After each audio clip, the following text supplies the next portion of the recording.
Hello, everyone, and welcome to the EL Library Read Aloud of Two Can Keep a Secret by Karen M. McManus, read with permission from Random House Children's Books. I hope everyone had a great weekend. It's Monday again, so we will catch you up before we head on to Chapter 6 with what was happening in Chapter 5. So it's the Sunday before school begins, and Malcolm is hanging out with his friend Mia Kwan. Mia's older sister Daisy has recently come back to Echo Ridge, and it's kind of a mystery to people because she apparently left a really good job in Boston. So that's a little bit of a mystery. Let's see. Katrin comes home with her friends Brooke and Vive, and they notice flowers from Mr. Bowman's funeral. Apparently, Mia and Malcolm are heading over to the cemetery with the flowers.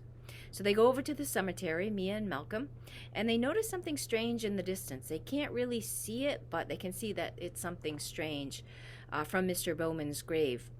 So they head over to it, and they find a trio of dolls hanging from the top of a mausoleum, and another threatening message directed at homecoming queen candidates. While the two debate whether to call the police, of course, Malcolm, he is nervous about calling the police about anything and reporting an act of vandalism. Vance Puckett arrives. Vance, of course, is drunk.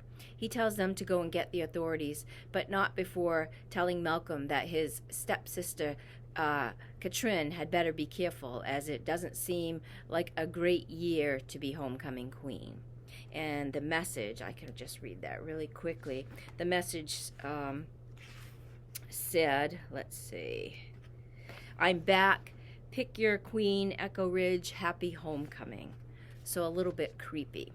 So we are on chapter 6, which is a chapter narrated by Ellery, and the date is Monday, September 9th. It's like children of the corn around here, Ezra mutters, scanning the hallway. He's not wrong. We've been here only 15 minutes, but there are already more blonde-haired, blue-eyed people than I've ever seen gathered in one place. Even the building Echo Ridge High is housed in has a certain Puritan charm. It's old, with wide pine floors, high arched windows, and dramatic sloped ceilings. We're heading from the guidance counselor's office to our new homeroom, and we might as well be leading a parade for all the stares we're getting. At least I'm in my airplane wardrobe, washed last night in preparation for the first day of school, instead of a Dalton special. We pass a bulletin board covered with colorful flyers, and Ezra pauses. It's not too late to join the 4-H club, he tells me. What's that? He peers closer. Agriculture, I think. There seem to be cows involved. No, thanks. He sighs, running his eyes over the rest of the board. Something tells me they don't have a particularly active LGBTQ straight alliance here. I wonder if there's even another out kid. Normally, I'd say there must be, but Echo Ridge is pretty small. There are less than 100 kids in our grade, and only a few hundred in the school. We turn from the board as a cute Asian girl in a Strokes t-shirt and stacked-heeled Doc Martens passes by, her hair buzzed short on one side and streaked red on the other. Hey, Mia, you forgot to cut the other half, a boy calls out, making the two football-jacketed boys on either side of him snicker. The girl lifts her middle finger and shoves it in their faces without breaking stride. Ezra gazes after her with rapt attention. Hello, new friend. The crowd in front of us parts suddenly as 3 girls stride down the hallway in almost perfect lockstep, one blonde, one brunette, and one redhead. They're so obviously somebodies at Echo Ridge High that it takes me a second to realize that one of them is Brooke Bennett from the Fright Farm shooting range.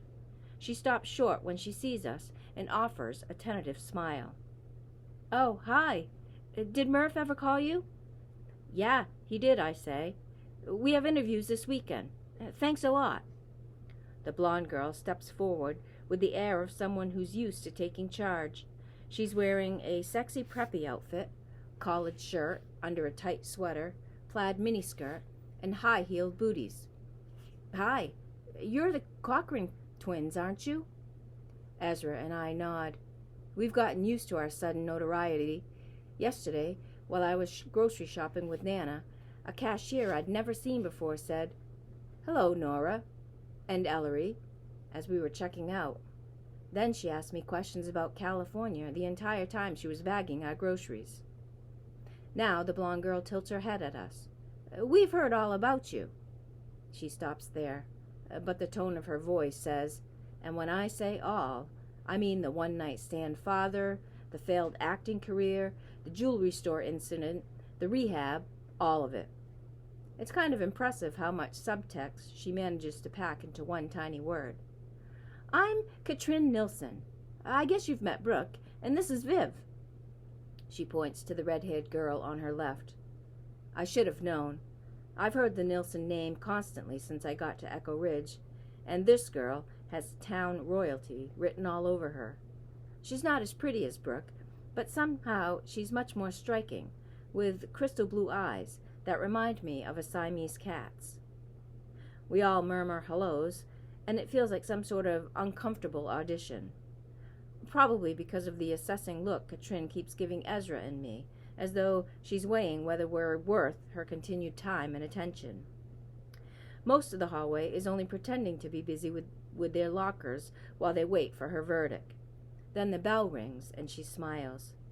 "Come find us at lunch. We sit at the back table next to the biggest window." She turns away without waiting for an answer, blonde hair sweeping across her shoulders. Ezra watches them leave with a bemused expression, then turns to me. "I have a really strong feeling that on Wednesdays they wear pink."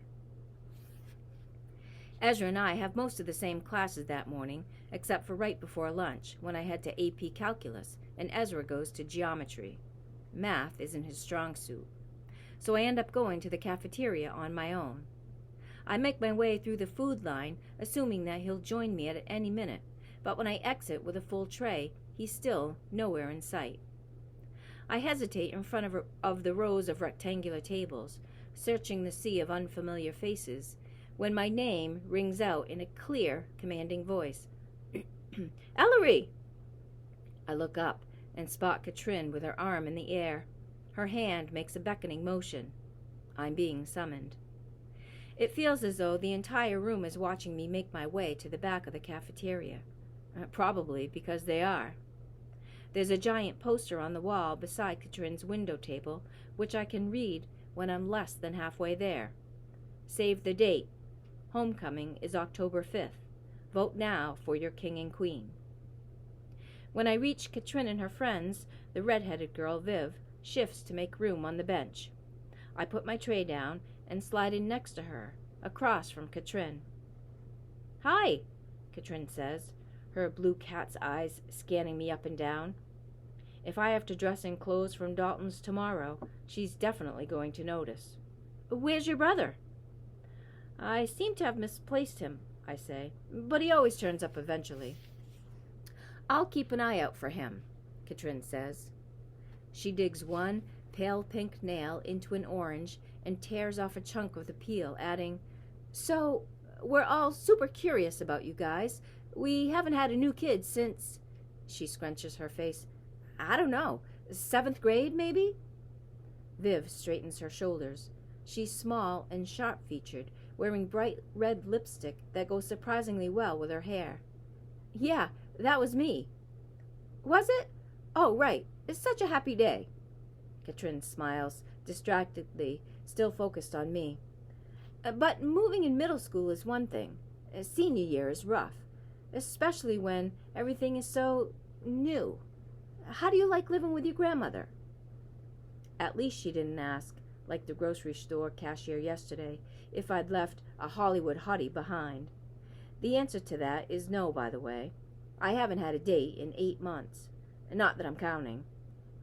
"It's all right," I tell Katrin, sliding my eyes toward Brooke. Other than a muted hello when I sat down, she's been totally silent.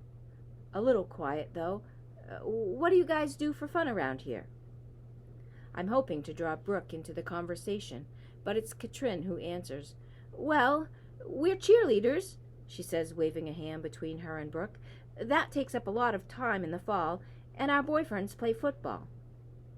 Her eyes drift a few tables away, where a blond boy is setting down his tray. The entire table is a sea of purple and white athletic jackets. The boy catches her eye and winks, and Katrin blows him a kiss. That's my boyfriend, Theo. He and Brooke's boyfriend, Kyle, are co-captains of the team. Of course they are. She doesn't mention a boyfriend for Viv. I feel a small surge of solidarity. Single girls unite. But when I flash a smile at Viv, she meets it with a cool stare. I get the feeling, suddenly, that I've stumbled onto territory she'd rather not share. That sounds fun, I say limply. I've never been part of the football and cheerleading crowd, although I appreciate the athleticism of both. Viv narrows her eyes. Echo Ridge might not be Hollywood, but it's not boring. I don't bother correcting Viv that La Puente is 25 miles outside of Hollywood. Everyone in Echo Ridge just assumes we lived in the middle of a movie set, and nothing I say will convince them otherwise. Besides, that's not our main issue right now. I didn't say it was, I protest. I mean, I can already tell there's a lot going on around here. Viv looks unconvinced, but it's Brooke who finally speaks up. None of it good, she says flatly. Her eyes are shiny as she turns toward me, and she looks like she's in desperate need of a full night's sleep. Your grandmother found Mr. Bowman, didn't she? I nod, and tears begin to spill down her pale cheeks. Katrin swallows a piece of orange and pats Brooke's arm. You have to stop talking about it, Brooke. You keep getting worked up. Viv heaves a dramatic sigh. It's been an awful week. First Mr. Bowman, then all that vandalism cropping up around town. Her tone is concerned, but her eyes are almost eager as she adds, It's going to be our first feature of the year for the school paper. A summary of what's been going on all week, juxtaposed with this year's seniors talking about where they were 5 years ago. It's the kind of story that might even get picked up by the local news. She looks at me with slightly more warmth. I should interview you.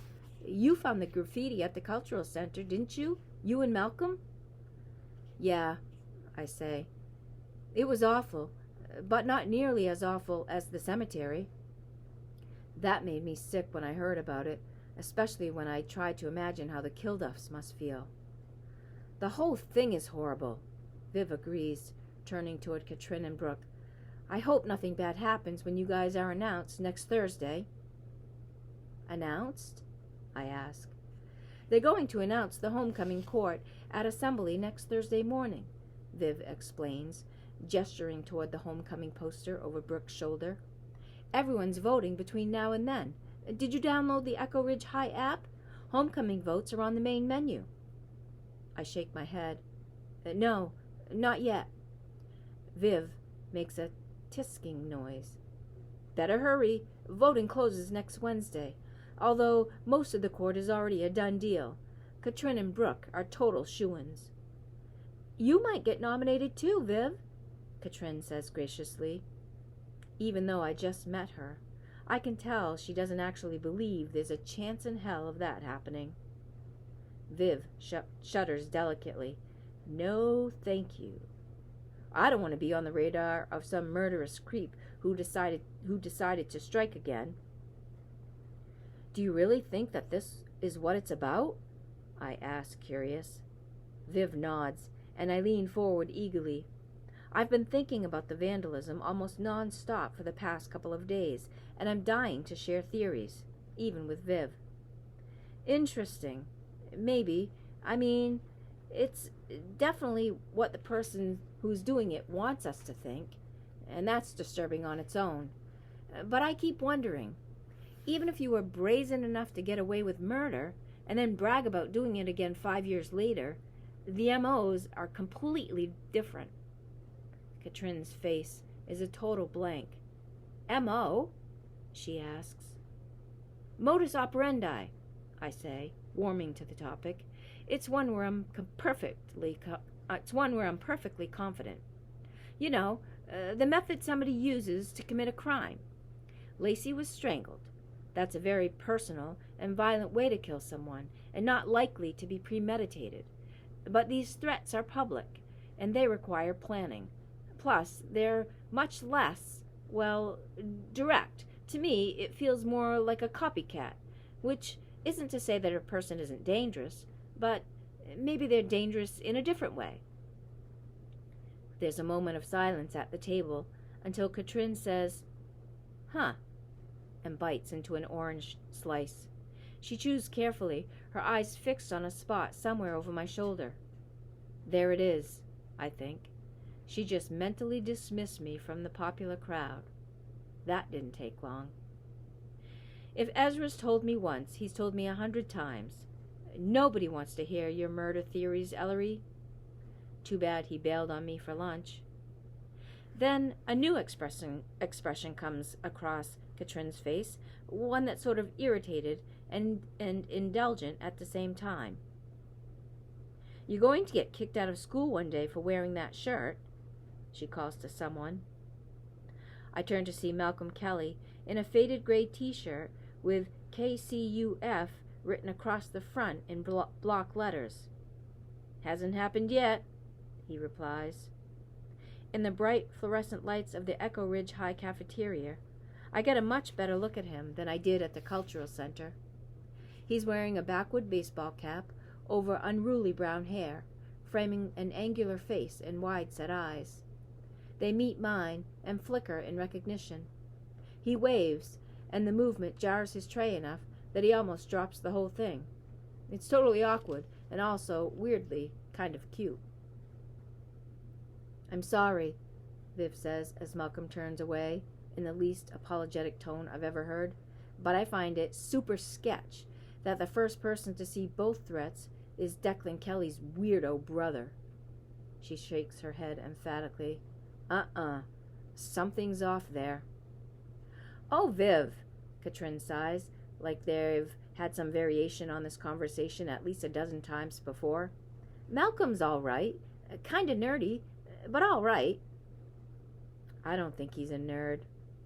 Brooke's been quiet for so long that her sudden pronouncement startles everyone. Maybe he used to be, but he's gotten cute lately. Not as cute as Declan, but still. Then she drops her head again and starts playing listlessly with her spoon, as if contributing to the conversation sapped whatever small reserves of energy she had. Katrin gives her a speculative look. "Didn't realize you've noticed, Brooke." My head swivels looking for Malcolm, and I spot him sitting with that girl Mia from the hallway and my brother. I'm not surprised. Ezra has a knack for inserting himself into whatever social group he's decided to join. At least I'll have another lunch option when I don't get invited back to Katrin's table. Viv snorts. "Cute my ass," she says flatly. "Declan should be in jail." "You think he killed Lacey Kilduff?" I ask, and she nods. Katrin cocks her head, confused. "But weren't you just saying that whoever killed Lacey is leaving those threats around town?" she asks. "Declan lives in another state."